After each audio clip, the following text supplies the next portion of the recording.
আজ আমরা এমন একটি বিষয় নিয়ে আলোচনা করব যা প্রায় প্রত্যেক মানুষের জীবনেই দেখা যায়, আর সেটি হলো রাগ। রাগ এমন একটা অনুভূতি যা মুহূর্তের মধ্যে মানুষের শান্ত মনকে অশান্ত করে দিতে পারে। অনেক সময় আমরা রাগের মাথায় এমন কথা বলে ফেলি বা এমন কাজ করে ফেলি যার জন্য পরে অনুশোচনা করতে হয়। রাগ কেন হয়? রাগের মূল কারণ হলো আমাদের ইচ্ছা পূরণ না হওয়া।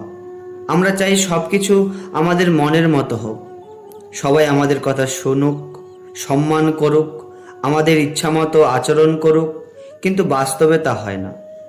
তখনই মনের মধ্যে অসন্তোষ জন্মায়, আর সেই অসন্তোষ ধীরে ধীরে রাগে পরিণত হয়। ভগবদ্গীতায় ভগবান শ্রীকৃষ্ণ বলছেন, বিষয় চিন্তা থেকে আসক্তি জন্মায়, আসক্তি থেকে কামনা, আর কামনা পূরণে বাধা পেলেই জন্ম নেয় রাগ, ক্রোধ। অর্থাৎ আমাদের প্রত্যাশা যত বেশি হবে, রাগের সম্ভাবনাও তত বেশি হবে। রাগ করলে কি কি ক্ষতি হয়? রাগ প্রথমে অন্যের ক্ষতি করে না, নিজের ক্ষতি করে। রাগের সময় হৃদয় স্পন্দন বেড়ে যায়, মন অস্থির হয়ে পড়ে, বিচার শক্তি কমে যায়।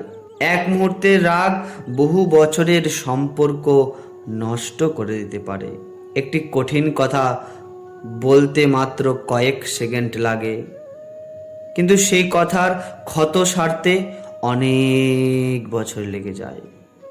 তাই বলা হয়, রাগের সময় মুখ খোলো না, আনন্দের সময় কাউকে প্রতিশ্রুতি দিও না। আমরা রাগ কিভাবে নিয়ন্ত্রণ করব? রাগের সময় একটু থেমে যাও। রাগ উঠলে সঙ্গে সঙ্গে উত্তর দিও না, 10 সেকেন্ড চুপ থাকো, গভীরভাবে কয়েকবার শ্বাস নাও। দেখবে রাগের তীব্রতা অনেক কমে গেছে। ভগবানের নাম স্মরণ করো।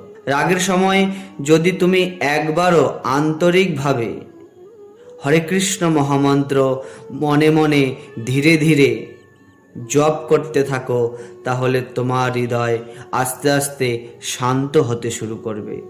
কলিযুগে ভগবানের নামের মাহাত্ম্য অপরিসীম। অন্যের অবস্থান বোঝার চেষ্টা করো। অনেক সময় মানুষ ইচ্ছা করে ভুল করে না, তারও কষ্ট থাকতে পারে, সমস্যা থাকতে পারে। অন্যের জায়গায় নিজেকে কল্পনা করলে রাগ অনেকটাই কমে যায়। আর রাগের একটা বড় বিশেষ কারণ কি জানো? অহংকার। অহংকার কমাও। রাগের পিছনে অহংকারের একটা বড় কারণ রয়েছে। যখন আমরা ভাবি, আমাকে এভাবে বলার সাহস হলো কি করে, তখনই রাগ বাড়ে। নর্মতা রাগকে দুর্বল করে দেয়। ক্ষমা করতে শেখো। ক্ষমা দুর্বলতার লক্ষণ নয়, ক্ষমা শক্তির পরিচয়। যে প্রতিশোধ নিতে পারে কিন্তু ক্ষমা করে, সে প্রকৃত শক্তিশালী। নিয়মিত প্রার্থনা করো। প্রতিদিন সকালে বা রাতে কয়েক মিনিট ভগবানের কাছে প্রার্থনা করো, হে প্রভু, আমার রাগ, অহংকার, হিংসা দূর করুন। নিয়মিত প্রার্থনা মানুষের স্বভাবকে পরিবর্তন করতে সাহায্য করে। একটা ছোট শিক্ষা বলি।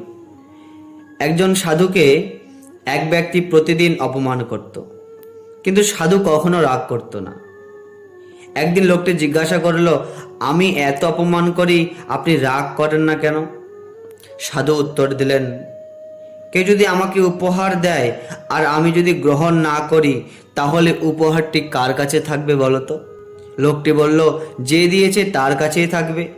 সাধু বললেন, ঠিক তেমনি তোমার রাগ, অপমান আমি যদি গ্রহণ না করি, সেগুলো তোমার কাছেই থেকে যাবে। এই শিক্ষা আমাদের মনে রাখতে হবে।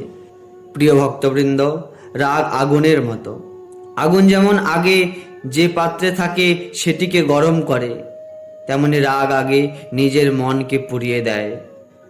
তাই ধৈর্য ধরো, ভগবানের নাম জপ করো, অন্যকে ক্ষমা করো, অহংকার ত্যাগ করো, প্রার্থনা করো। তাহলেই মন শান্ত হবে এবং জীবনের সুখ ও ভক্তি বৃদ্ধি পাবে। তাই রাগ কমান, কারণ ক্রোধে বানা করে কিবা, ক্রোধ ত্যাগ সদা দিবা, লোভ মোহ এই তো কথন। আমাদের ক্রোধ কমাতে হবে, জয় নিতাই, জয় গৌর। আজকে এই পর্যন্ত। ভালো লাগলে ভিডিওটি অবশ্যই শেয়ার করবেন।